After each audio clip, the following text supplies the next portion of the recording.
that are out there of extraterrestrial origin. A large, hairy creature with arms that hang down beside bore down on its sides. On inheritance. And I told him my name, and when I told him his name, he said he was called Code. It was not anything from this earth that I'm quite sure of. You're listening to the Strangeology podcast. I'm your host, Jeff Foran, and this is your place to explore the weird, strange, and unexplained. From cryptids and creatures, the paranormal, aliens and UFOs, forbidden knowledge, ancient mysteries, conspiracies, and more. Hey everyone, and welcome back to the show. Thank you so much for hanging out with me today. On this edition of the Strangeology podcast, we are going to follow up with the last episode, the Ancient Equator theory. So this is part 2. Listen to the first part if you haven't yet. This is a big, dense series of episodes here, so we're going to save any show updates and other information for the end of the show. Definitely stick around for all of that. But in the meantime, we are going to jump right back into this Ancient Equator Great Circle theory. So if you like ancient mysteries and often wonder about the origins of humanity, where we came from, do we really have this lost chapter of our history? Are we a species with amnesia? Definitely stick around.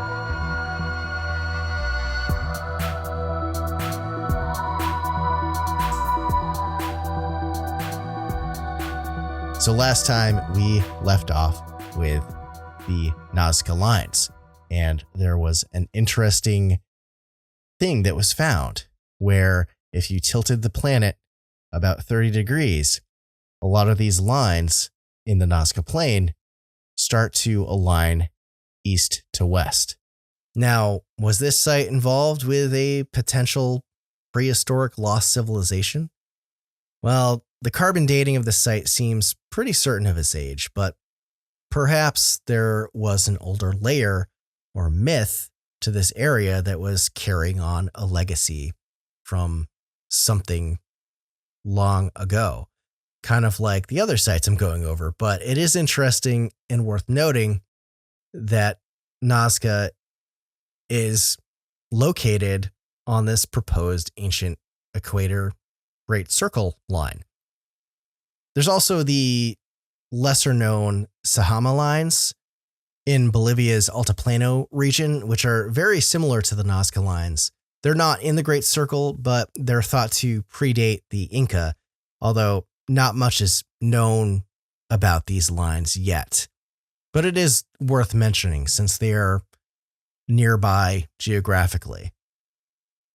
Now, the Great Circle then passes through the Amazon, which I mentioned before.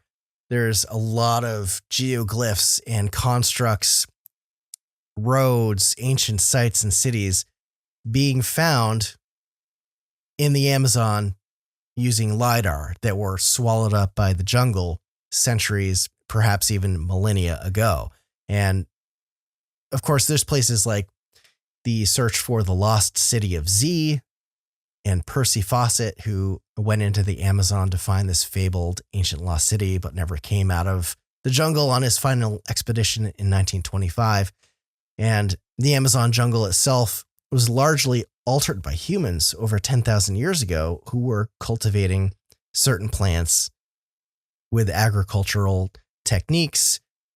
And you also find this material there called terra preta, which is this engineered soil that is super, super fertile. It doesn't occur in nature. So it's thought that people 10,000 years ago had this knowledge and this technique to make something so they could actually have agriculture and grow things in this area. It's thought that today the Amazon is largely this gigantic garden in a way. And I think that's pretty profound that whoever these people were had this kind of knowledge, and this falls along the Great Circle and could very well add to the theory. Now, let's go to Africa next. So as we go through Africa, we're passing through the Sahara. There's sites like Tassili Niger in Algeria, which is full of ancient petroglyphs. We pass by the Siwa Oasis, but the most significant of which, of course, is the Great Pyramid of Giza, as well as all the other stuff in the Giza Plateau. And this is, of course, one of the most iconic and mysterious structures in the world. It was believed to be built around 4,500 years ago. Its precise alignment with the cardinal points of the compass, its astronomical significance, and its massive scale has led to endless debate and speculation about how and why it was built, and it may be thousands of years older than we think. Egyptologists say that the Great Pyramid alone is comprised of 2.3 million limestone blocks sitting on an area that's over 13 acres. The official story is that the Great Pyramid alone, beyond all the other constructs and temples in Giza and elsewhere in Egypt, was built over the course of 26 or so years. And fun fact, the Great Pyramid was the tallest man-made structure on Earth at 454 feet until the Eiffel Tower surpassed it in 1889. That's a long time to go by surpassing that height. So what's interesting is that when you calculate all of that out to see that kind of time frame, the low end estimate would require over 230 blocks, these several ton limestone blocks, to be placed every day with masterful precision that we wouldn't see again until modern times. And even we can't really replicate building the pyramid today with their techniques, or what we think were their techniques. This would also require the work to be done for 24 hours a day, 7 days a week, to complete the construction of the Great Pyramid. This also doesn't account for the massive granite blocks making up the roof structures of the king and queen's chambers to divert and spread out the weight of all the blocks on top of them, or the complex mathematics and geometry needed to account for the passageways and shafts. And there's still mysteries about this place. Just a few years ago, there was a massive void anomaly detected above the Grand Gallery, which goes all the way up to the King's Chamber using, I believe it was muon technology. And nobody knows what's up in there. Back in the 1990s, there was this little robot sent up a shaft. It was a really small shaft, thought to be like an air shaft, or it was pointing up towards the constellation of Orion or something like that. And they sent this robot up, and there was a door that was very far up, and they drilled through, and then the shaft just kept going. And I think that the Ministry of Antiquities decided to put the kibosh on exploring it further. There's also the Osiris shaft, which was closed off underneath the pyramid. And there's theories that there's a whole labyrinth under the Giza Plateau as well, where there's all this stuff that we don't know about yet. There's so much going on at this site. It's just wild. Now, back to the construction of the pyramid. This time frame, this 26 years, also doesn't account for the time and engineering involved in flattening out and putting multi-ton paving stones as a base layer on the site where the Great Pyramid stands. That alone would have been a monumental feat. That's something that not a lot of people, I feel, talk about.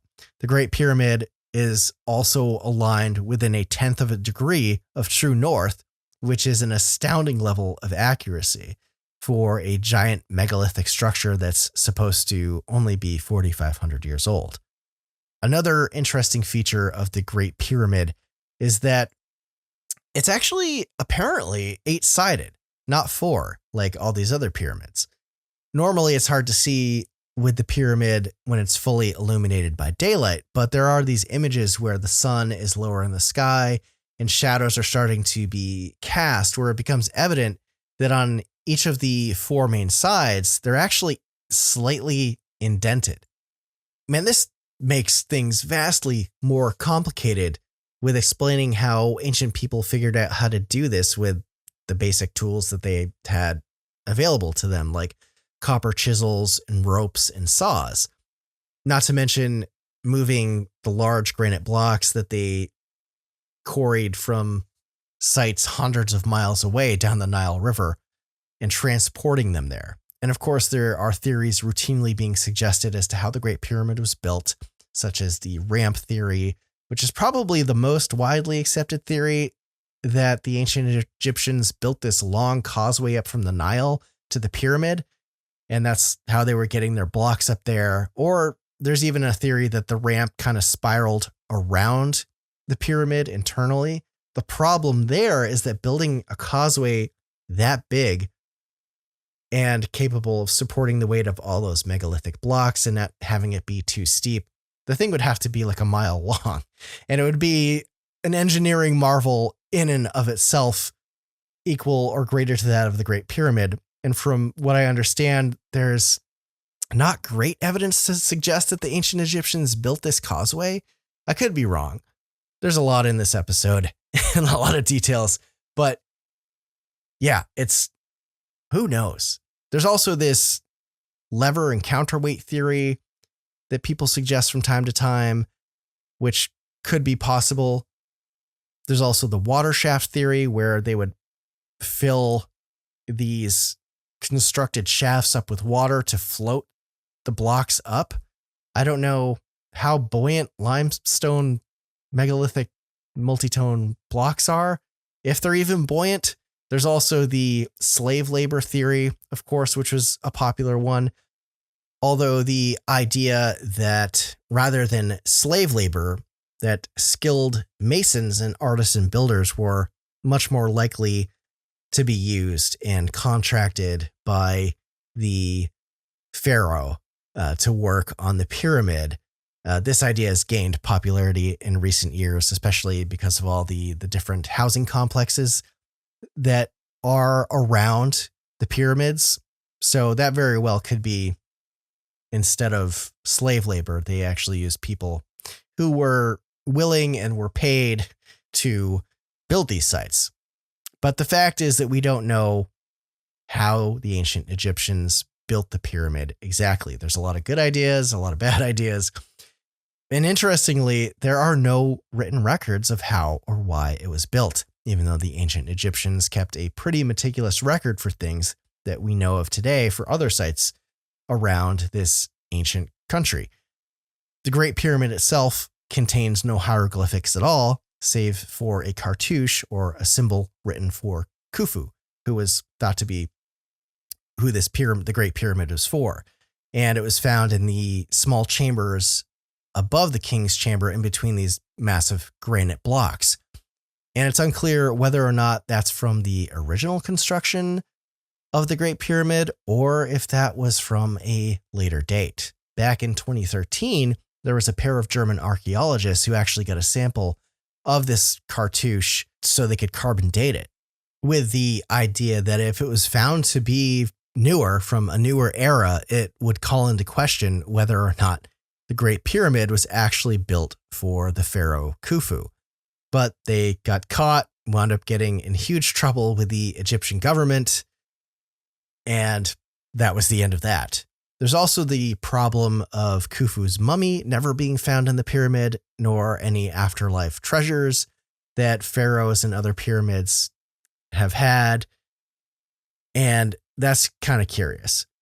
That could be explained by grave robbers, of course, but there are a lot of other interesting things that have been found about the interior of the Great Pyramid as well, which some suggest shows that it wasn't actually a tomb.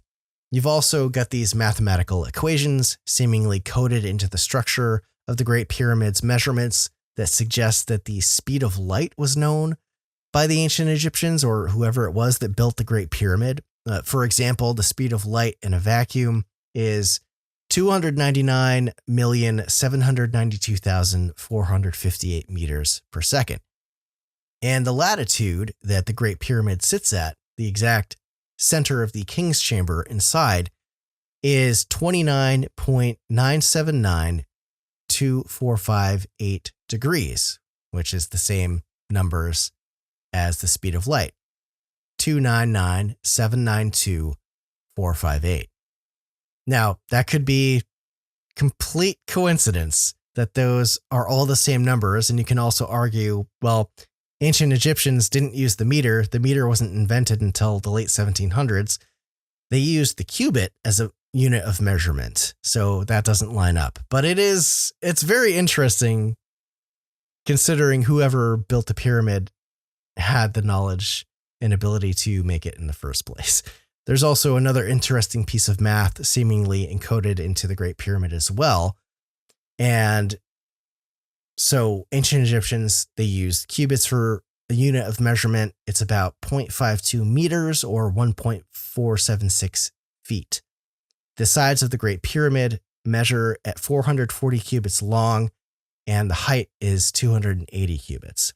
This guy named John Taylor, who was a publisher and Egyptologist from England in the 1800s, first proposed the idea after noticing that when you add two sides of the Great Pyramid together and then divide it by its height, it equals pi, 3.14, and then the forever series of numbers after that, which is really interesting. Maybe it's all coincidence, or maybe whoever built this place had some really advanced knowledge of stuff, and that maybe they're trying to leave behind something for future peoples to decipher. There's also an interesting connection with all three of the major pyramids of Giza, the Great Pyramid, of course, and then the pyramids of Khafre and Menkaure, which align with the belt of the constellation of Orion. And this aspect of the whole Giza plateau has fascinated me for a really long time. I remember first hearing about it probably in the 1990s. I think Robert Bauval was one of the people that suggested this or noticed this connection. And this idea, this archaeoastronomy idea, is very interesting because for the pyramids to be aligned like that, the constellation would make more sense for it to be in a kind of alignment lower in the horizon, I believe, to make it make sense for why they're aligned like that. And you can turn back the clock of constellations in the sky with the precession of the equinox and find out where the constellations were. And the last time that they lined up that it would make sense for the pyramids to align to the belt of Orion happened in around 10,450 BCE. So if this alignment lines up exactly, the official narrative is that the Great Pyramid was built in around 4,500 years ago, and then the other pyramids were built after that. But you've got this 10,000 BCE date coming into play. And this is interesting because part of this theory ties in a period known as the Younger Dryas, which happened in this time frame. You've also got the Great Sphinx, which aligns with the constellation of Leo in that same 10,000 BCE time period. And this also supports the idea from Dr. Robert Schoch in his theory about water erosion and weathering patterns on the Great Sphinx needing to have happened over a much longer period of time than the accepted age of the Sphinx, which of course suggests that the Sphinx could be far older and could have been constructed back then when the Sahara was much more hospitable to life. It was forested, it was wet, there was a lot of rainfall, it was much more green than it was today. I think there were good parts of Egypt back then that were still desert, but the Nile was a lot more of an oasis, and it really makes you wonder what could be buried under all of that sand that's in the Sahara today, because back then, of course, seems like it was much more hospitable for life.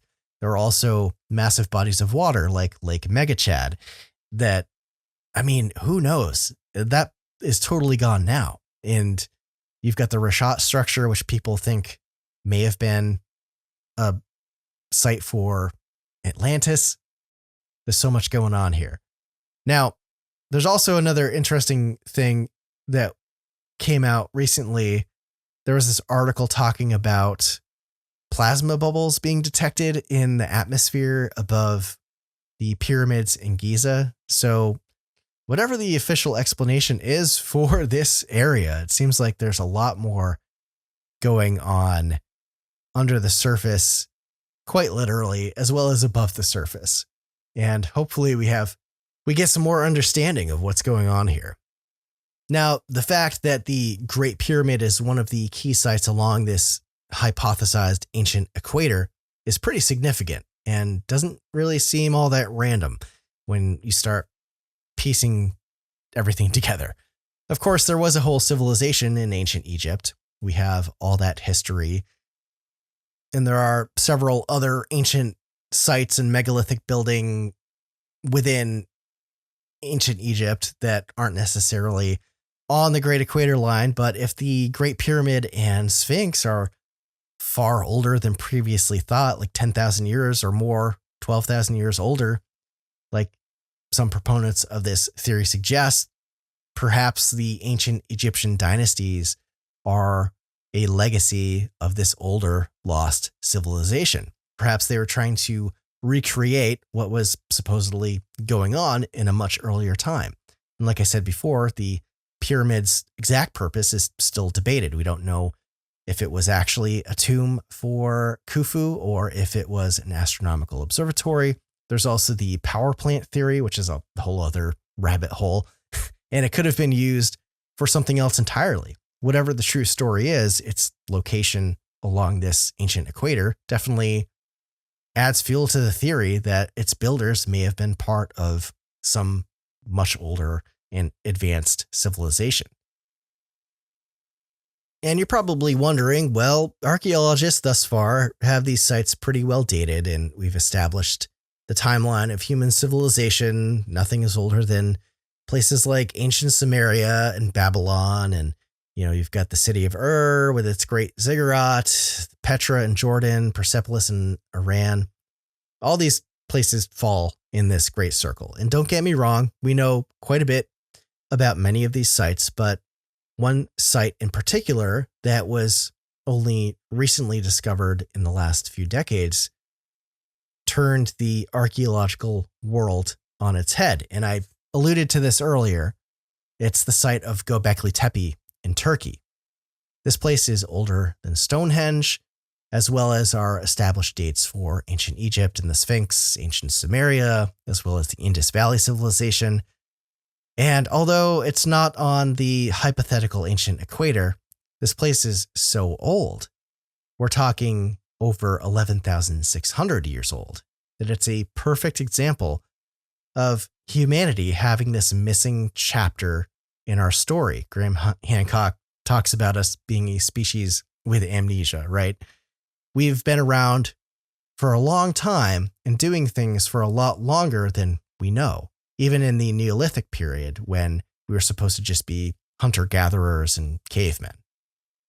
Now, Göbekli Tepe was discovered officially in the 1990s by Klaus Schmidt, although parts of its megalithic structure were seen poking out of the ground as far back as the 1960s and 70s.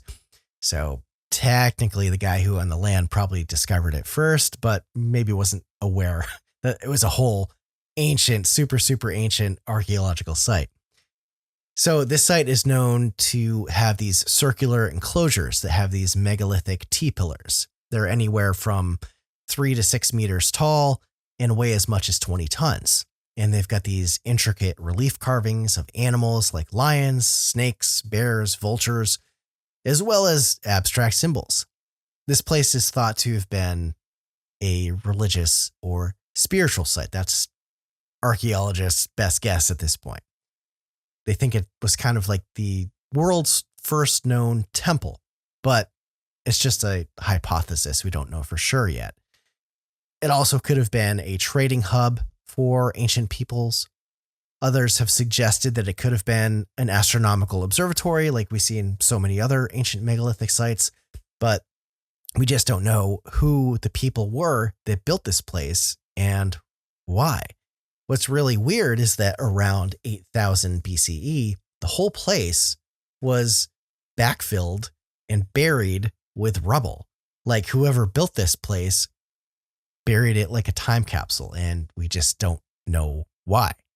Now, one of the T-pillars at Göbekli Tepe is thought to be pretty significant. It's called Pillar 43, or the Vulture Stone, which has the infamous handbag symbolism found in almost every ancient megalithic site around the world, and seems to depict celestial events like the equinox and the solstices. Others think that the relief carvings on it are a record of constellations, as well as a potential ancient cataclysm in the form of a cosmic impact event. Very interesting that a site this old has something like this. And there's all these legends from cultures around the world talking about floods or something messed up happened, right? And there's also this other nearby site that there's really been no work done on it yet. And there's a few other sites like this, but this one's called Karahan Tepe, which it has been found to be 1,500 years older than Göbekli Tepe. And like I said, it hasn't really been excavated at all. This is just like preliminary stuff. And Göbekli Tepe itself, to this day, after 30 years of work on it, is only 5% excavated. And this year, 2024, all future further digging at the site has been halted by the Turkish government for, quote, future generations to discover. And it's kind of weird. You think that you'd want to have people, archaeologist teams in there trying to figure out who these people were, why they built this place and what it was for.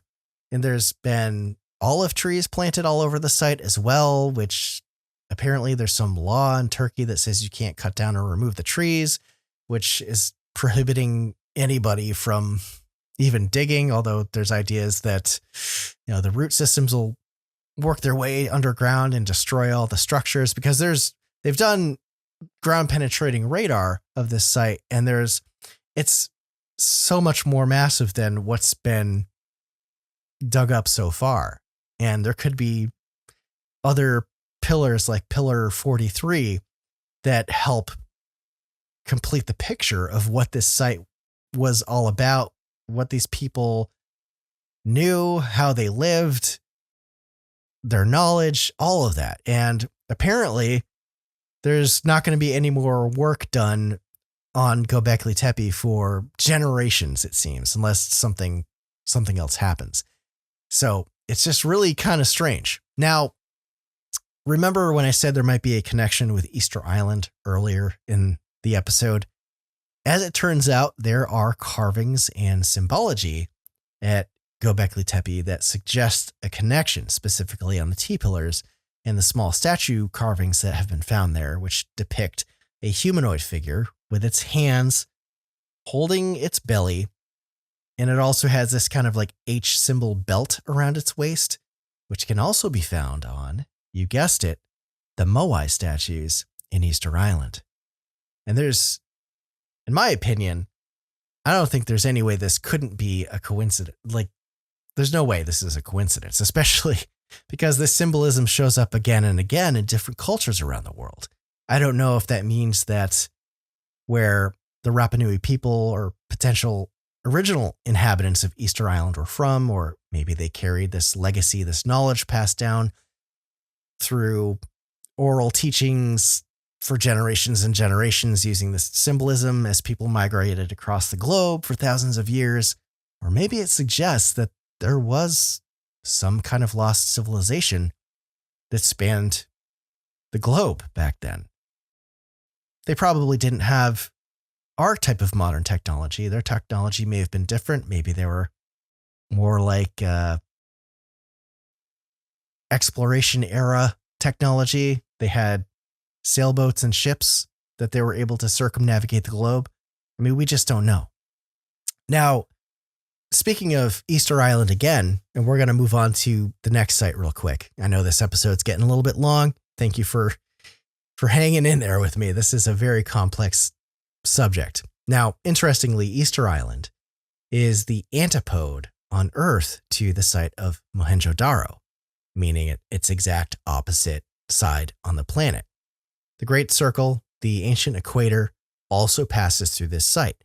Now, Mohenjo-Daro was part of the Indus Valley Civilization, which we don't know a ton about, but it's believed to have started in between modern-day Pakistan and northwestern India around 2500 BCE, and the city of Mohenjo-Daro's name means Mound of the Dead because when it was found in the 1920s, the whole place, just like any ancient site really, was in this totally ruinous, calamitous state. It looked like it was just blown up. But the city showed advanced urban planning, a grid system. They had irrigation and plumbing with drainage and sanitation. It was really advanced for its time. And they were found to have granaries, storage facilities. Although interestingly, they didn't have really massive megalithic constructs. There's also this theory floating around that Mohenjo-Daro, which is believed to have been abandoned by 1900 BCE. So it's thought people only lived there for like 600 years. There's this strange theory that it was actually destroyed by atomic weapons due to stones in the area appearing to be vitrified or melted because of the heat of an atomic blast would be required, or an impact, if you will, would be required to melt stone, as well as there being an alleged elevated level of radiation higher than background radiation. And many of the human remains found at the site appeared to have died suddenly from something.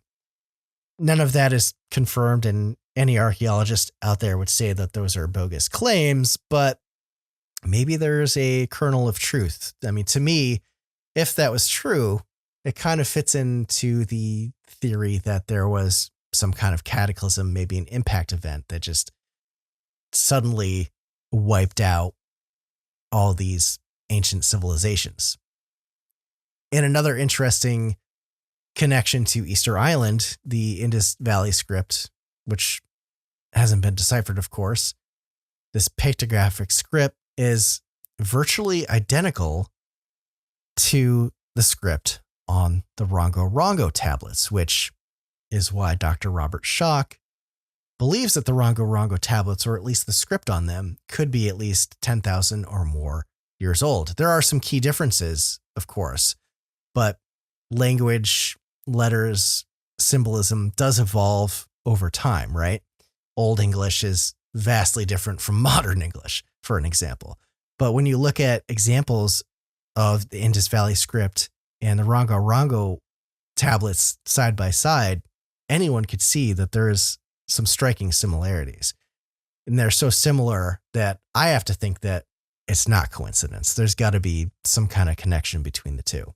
I'll put some images in the show notes for that. It's for you to check out. And I'm going to mention one last place on the Ancient Equator, so we're not going on forever here. This is a very long episode. So the Ancient Equator also passes by the site of Angkor Wat in Cambodia. And Angkor Wat is one of the largest, it might be the largest acreage-wise, ancient, it's not super ancient, but one of the most complex religious monuments in the world. It was built by King Suryavarman II of the Khmer Empire in the 12th century, and it was abandoned and swallowed up by the jungle after the Khmer Empire fell in the 15th century and was totally forgotten. And then in the 19th century, it was rediscovered by the French explorer Henry Mount. Now, this place is renowned for its architectural precision and astronomical alignments, particularly its alignment with the solstices, and was initially built as a Hindu temple dedicated to the god Vishnu, and later became a Buddhist temple. The site itself covers over 400 acres, which, yeah, it's got to be like the largest known religious monument that we know of on Earth. That's absolutely massive. And like so many of the megalithic buildings around the planet, the stones used here were quarried from far away, in this case around 31 miles, and these stones were carved and moved all without the use of modern technology. Very impressive feats.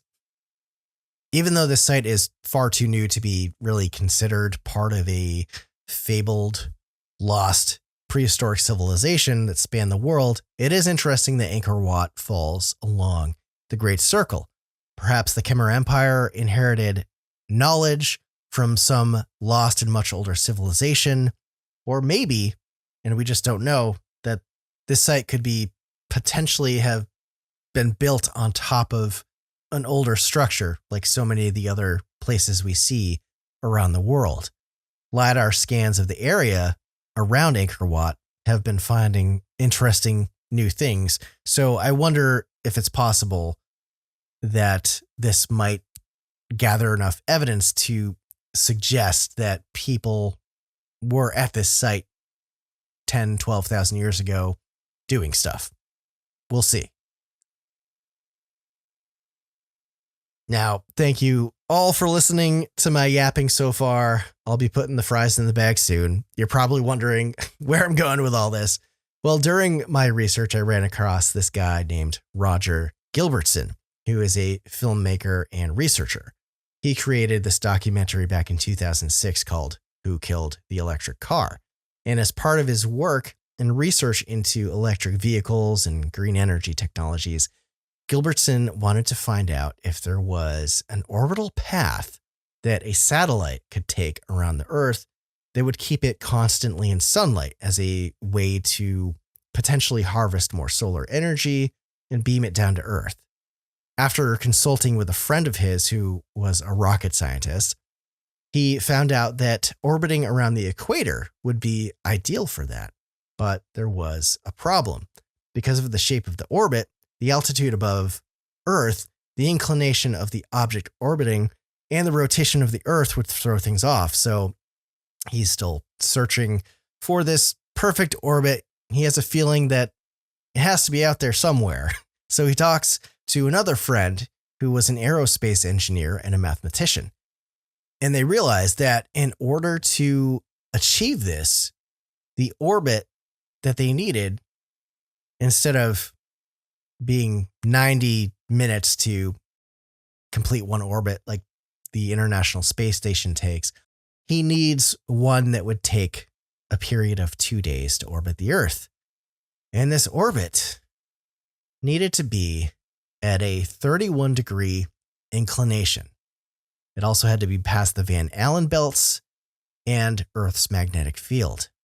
And because of this distance in inclination, it would always be in sunlight, just outside of Earth's shadow. So his research brought him to an interesting connection with the work that Jim Allison did regarding the prehistoric alignment of all of these ancient world wonders and megalithic sites. And looking at this alignment using a quadrant map of Earth, all of these sites appear to align in a straight line, which you can flatten out the map of the Earth and see that this line also forms a perfect circle around the globe. And when Roger lined up his 2-day orbital path that he worked out with how it would line up on Earth's surface, it curiously lines up exactly with the path of this ancient alignment of ancient and mysterious megalithic sites that would create the ancient equator or Great Circle. How could this be? This could perhaps be more evidence that maybe it's just coincidence, but maybe if there was some lost civilization back then and that the Earth was tilted 30 degrees different than it is today, that it could make sense that this civilization would have built along this line. And of course, as I've mentioned before, there are dozens of other megalithic sites all over the world. But the thing that's significant about all of the sites that fall along this great circle, this ancient equator, these sites have some of the biggest megalithic stones that have ever been moved and biggest and most enigmatic constructs that we know of. There seems to be some kind of connection here. Of course, there is the question if there was some ancient advanced lost civilization that was responsible for these sites somehow. Why are there other megalithic sites around the world that aren't on the line, like Stonehenge or the pyramids that are in China, which are largely unexplored, the megaliths of Japan, the mound builders, structures in North America, or the ancient cities of the Maya? The simple answer being that they were all built much more recently than this 10, 12,000 years ago timeline. The interesting thing about the sites that are within a reasonable distance of the Great Circle have some of the largest megaliths as well and advanced building techniques used that mankind has ever achieved, like the stones in Baalbek, Lebanon, underneath this ancient Roman temple, which are around 800 tons each. The heaviest megaliths on the site, however, are known as the trilithon stones. The heaviest one is called the Forgotten Stone, and it was never finished being quarried and weighs about 1,650 tons. You see pictures of it on the internet everywhere, people walking along it. It was never finished being quarried, never stood up to move it anywhere. There's also the stone of the pregnant woman, which is about 1,000 tons, and the stone of the south, which is 1,242 tons. These three stones are in the top 5 heaviest stones ever quarried by humans, with the Forgotten Stone, of course, taking first place. Now, one thing I forgot to mention is that many of these sites also have stone surfaces that are perfectly straight and level beyond all the cyclopean polygonal architecture. And these surfaces are polished with an almost diamond cut precision that even our most advanced technology today would have some trouble achieving to the same degree, like the Serapeum in Egypt or the Barabar caves in India, which are super interesting. Yet these were supposed to be built by people during the Bronze Age and Iron Age using much more primitive tools. What do you do with that information? Now, one more thing I want to cover here is what's in the bag. I always love posting about this on my social media. What's in the bag? Many of these ancient sites have this interesting connection between cultural iconography, such as the depiction of these bird-like deities holding what appears to be a handbag. Now, this particular image has been dubbed the handbag of the gods by some, and it can be found all over the place, from ancient Sumeria, where their creator gods, the Anunnaki, are depicted holding these bags. They can also be found in subsequent cultures in the region of the Fertile Crescent, like the Assyrian Empire. They're found in ancient India, Southeast Asia, all the way to the Americas with the Olmec, the Toltec, the Tiwanaku culture, and even on Easter Island, and as far back as the people who built Göbekli Tepe. This iconography can also be found in New Zealand and within the Australian Aboriginal culture as well, which might even be the oldest of all, since it's thought that the Aboriginal people in Australia have lived there for something like 50,000 years. Now, skeptics will argue that this imagery is simply depicting a completely normal bag or even a basket, to the contrast of others who are proponents of this lost antediluvian pre-flood civilization, where the bag represents some kind of knowledge being passed down by these gods or deities. Maybe they're survivors from this lost civilization, for surviving people to restart civilization after this global catastrophe. Okay, so a lot of these sites fall along the Great Circle, but they're separated by vast distances as well as time. But what if they weren't? Or at the very least, maybe these sites were built upon older structures that were wiped out in some mysterious cataclysm. One of the big ideas tying this whole theory together involves the Younger Dryas impact hypothesis. See, the Younger Dryas is a period during the last ice age that happened between 12,900 and 11,700 years ago, according to ice core data from the Greenland ice sheet. And this time period in geological terms is practically overnight. The Earth was already going through a warming period, but then it suddenly started to cool. And this time period was also when places like Göbekli Tepe and Karahan Tepe were constructed. Now, Graham Hancock has proposed that there was a series of comet or asteroid fragment impacts, like the Earth got blasted by buckshot.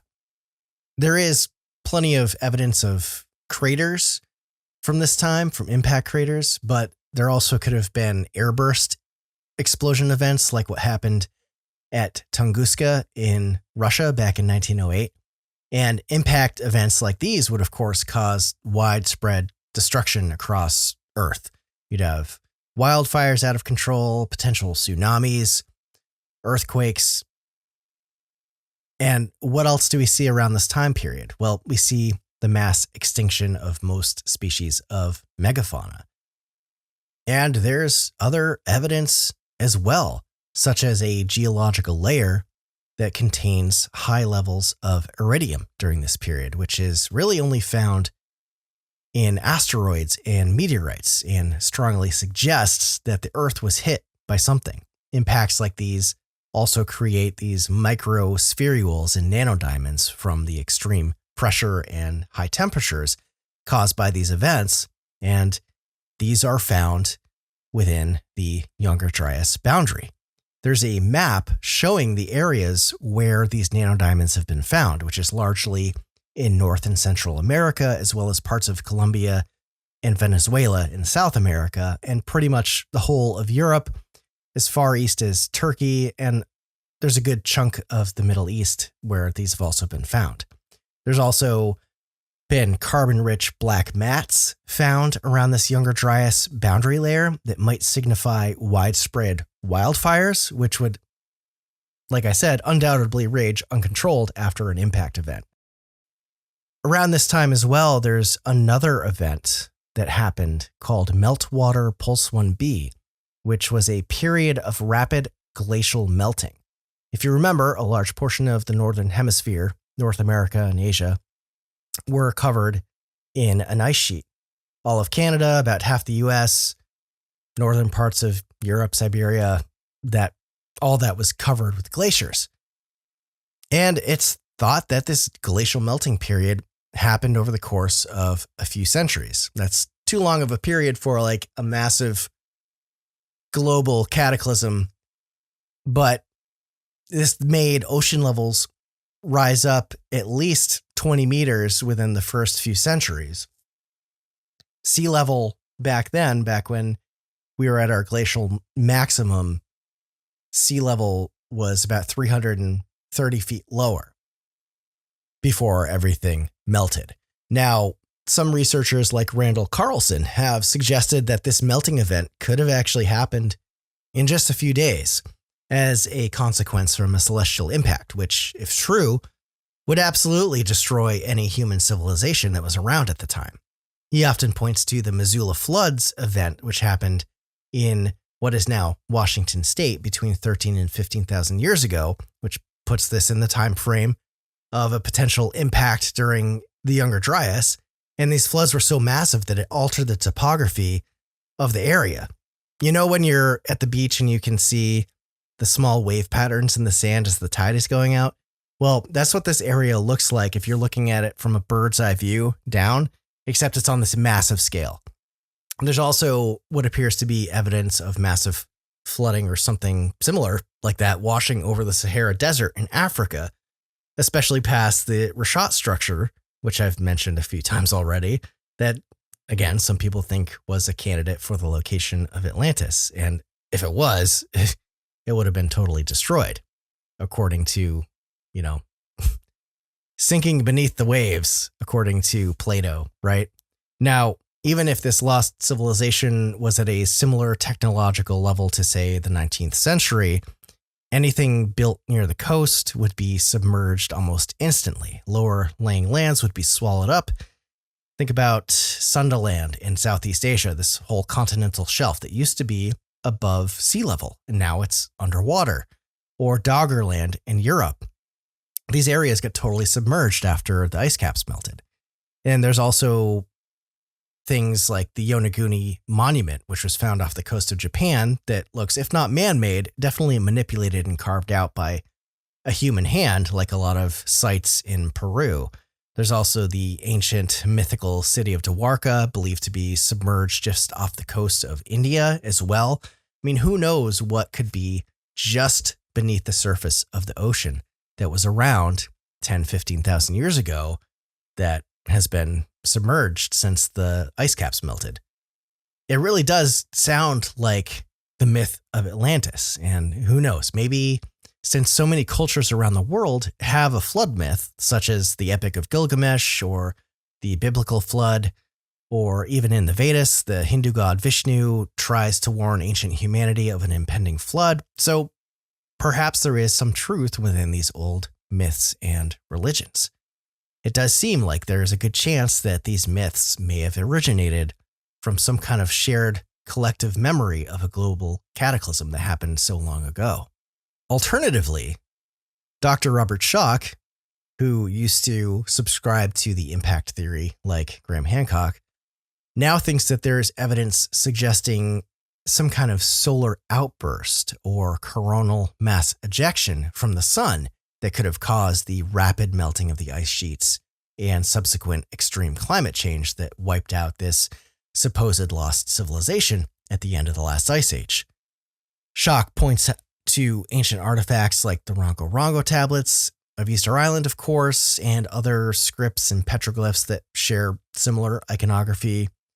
There's a lot of depiction of serpentine, snake-like winding shapes that could potentially be a record of people seeing something like the Aurora Borealis, these massive streams of plasma that were in the sky due to a coronal mass ejection, or a CME, which would have made the sky potentially look like it was on fire. If this plasma somehow got closer to the surface of the Earth, maybe Earth's magnetic field weakened somehow. But if this got closer to the surface of the Earth, if it was just so powerful, it could melt the ice sheets. It could vitrify stone buildings, of which there are a number of examples of that in ancient megalithic sites around the world that appear to have been melted, such as Dundeerdal, Taponoth, or Old Hill in Scotland. And according to Schoch, this plasma event could also vaporize bodies of water, which in turn would create a long-term deluge of rain, global flooding, and also, if I didn't mention it, massive wildfires, of course. It's pretty terrifying to think about because there's really nothing that you could do except try to hide underground. And do we have evidence of people hiding underground? Why, yes, we do. There's Derinkuyu in Turkey, this underground city that was constructed in the Cappadocia region that is believed to have been able to house over 20,000 people. The earliest written accounts of Derinkuyu date back to about 370 BCE, but it could be possible that this place was far older, and any carbon dating came from objects that came from periods of time where the site was reused time and again. It was used during the medieval period for people to escape. This is the story, at least, escape from attacking armies and things like that. There's also the Longyu Caves in China, which these are massive caverns that were carved out and weren't even discovered until 1992. They're thought to be at least 2,000 years old and that they were made during the Ming Dynasty. But the thing is, there's no records of these being made, and the Chinese people kept meticulous records of everything dating back to 5,000 years ago. So maybe this site and others like it are as old as Göbekli Tepe as well. And there's also cultures like the Hopi who have legends of being saved by the ant people and that they had to hide underground during one of the destructions of Earth. Very interesting that there's all of these connections here. So, was there really an ancient lost antediluvian pre-flood civilization on Earth that was destroyed around 11 to 12,000 years ago during the Younger Dryas, and may have existed and flourished for even thousands of years before that? Well, the truth is, we just don't know for certain. There's a lot of work that needs to be done. There's a lot of really compelling evidence out there already suggesting that there might be something to this hypothesis. Skeptics of this theory believe that we have accurately dated and explored many of these sites enough to know what really went on and when it happened. They also find it preposterous that the Earth could have had some kind of pole shift or crustal displacement, or that evidence of a compact impact or coronal mass ejection is inconclusive at best. The notion that all of these megalithic sites were deliberately constructed and aligned along this 30-degree or so different equator is pretty much just thought to be mere coincidence. Archaeologists also point to many of these sites being built with locally sourced materials rather than stuff that was traded from distant lands. Although some structures were definitely sourced with stones and materials hundreds of miles away, like in ancient Egypt. And also considering alignments, yes, many were aligned to the stars and local landmarks. Archaeoastronomy is super interesting, but skeptics believe that given the number of these sites around the world, it's unlikely that these were all lined up with a purpose along this alleged great circle. Although, how many have to line up in that exact position that I laid out in this episode? And I didn't cover like half of them. And how many have to line up for it to not be coincidence, I wonder. We also have the issue of a lack of direct evidence that can be dated, like proving there was some globally connected civilization. We don't have necessarily things like tools, technology, buildings, settlements, written records, ceramics, aside from things like the writings of Plato, which are largely just thought to be allegory. But he, of course, talks about Atlantis and how it dated back to about 9,000, 10,000 BC, which puts it in the same time frame as what I've been talking about this whole time. Now, you could also argue that similarities in building techniques and iconography, writing systems, and symbols of these different cultures is hard to ignore for a potential connection. And if there was such a world-changing event so long ago, practically nothing would be left to show that people were around back then doing advanced things in prehistory.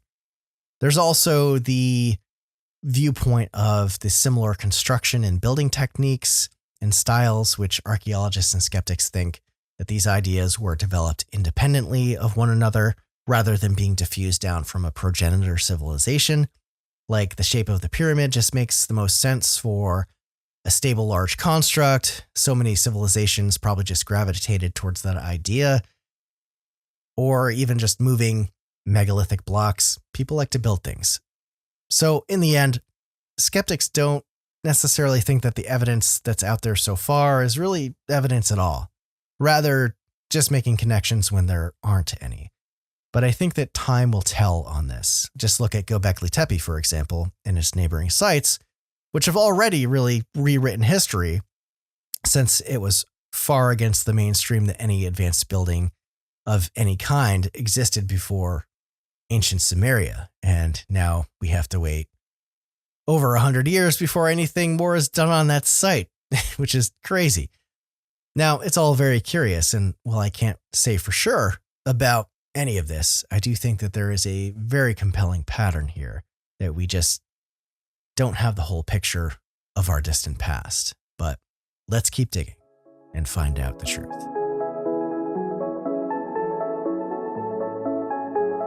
All right. Thank you again, everyone, for hanging out with me today. I hope you enjoyed this two-parter. It's been so long since I've done one, and they're always a lot of fun, but also always a ton of research. So I did my best to get this out directly the week after the last one. So thanks again, everyone, for just listening. It's a super interesting theory, and it's one that I've wanted to talk about forever. And I really wasn't expecting to find so much information out there for this to kind of connect the dots and all of that. So ancient mysteries are definitely fun. We'll probably be getting into some cryptid stuff in upcoming episodes as the season 4 of the show winds down and the holidays are upon us. So definitely stay tuned for more from me.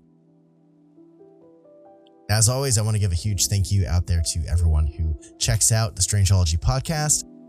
Those of you who download it, share it with friends and family. It helps me out so much when you do that. It really wouldn't be possible for me to do this whole thing without the support of all of you out there. It's amazing, and I love you all so much.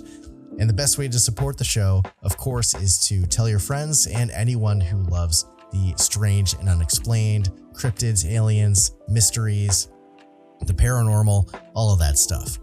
And if you want to help out the show, you want to support us, you can head over to patreon.com/strangeology, and you can sign up to become a member for as little as $1 per month. Any support helps me out a ton and helps keep the lights on here at Strangeology HQ.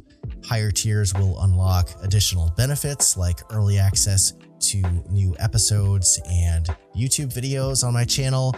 They're also ad-free as well.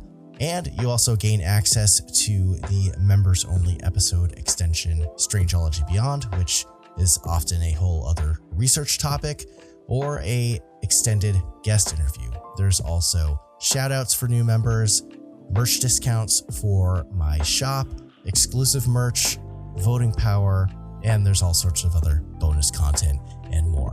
So if you want to join a community of like-minded people who love the strange, the weird, the unexplained, it's a great place to be. I appreciate the support, and the more of it that I get, the more content that I can create for everyone out there. And to all members, past and present, you all rule, and your continued support helps me out so much, and I appreciate it very deeply. So thank you all so much. Again, if you want to join this growing community of fellow lovers of the weird, you can check it out at patreon.com/strangeology.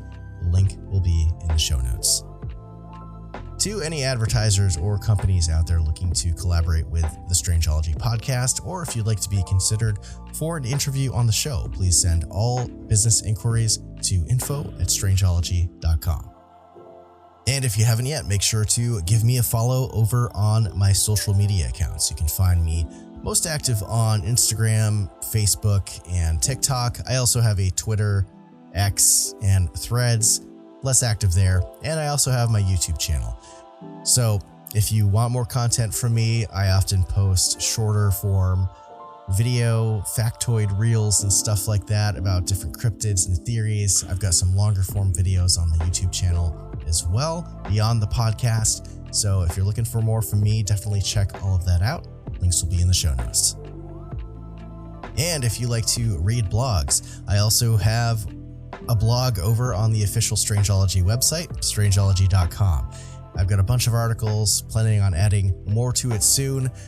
And you can also sign up for my mailing list to receive updates about the podcast, what I'm doing, events that I'm going to be at. There's also occasional promo codes for my Etsy shop as well. So definitely check that out. And if you're looking for another way to support Strangeology, you can check out my Etsy shop, strangeology.etsy.com, where I have a whole assortment of cryptid, alien, Fortean gear available on all sorts of items like t-shirts, hoodies, tank tops, long sleeves. I've also got stickers, magnets, pins, blankets. We've also got mugs, tumblers, drink coolers.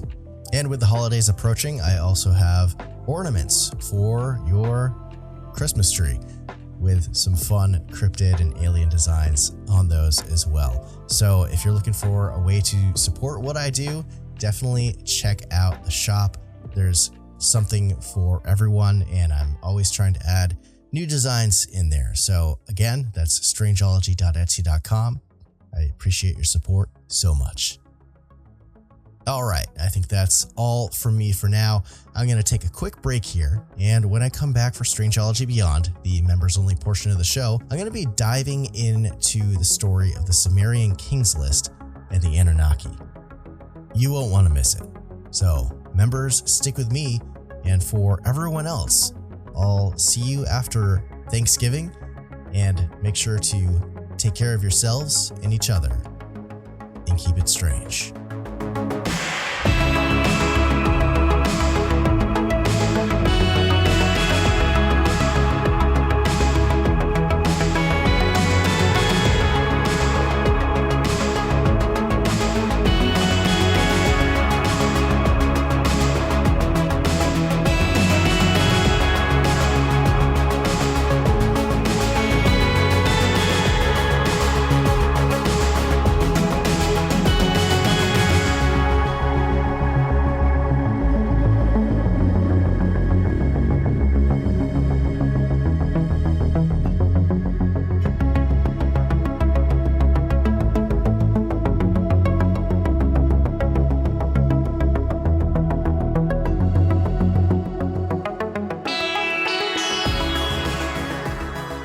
Welcome back, members, to Strangeology Beyond, your exclusive portion of the show. I hope you enjoyed the part 2 and the conclusion for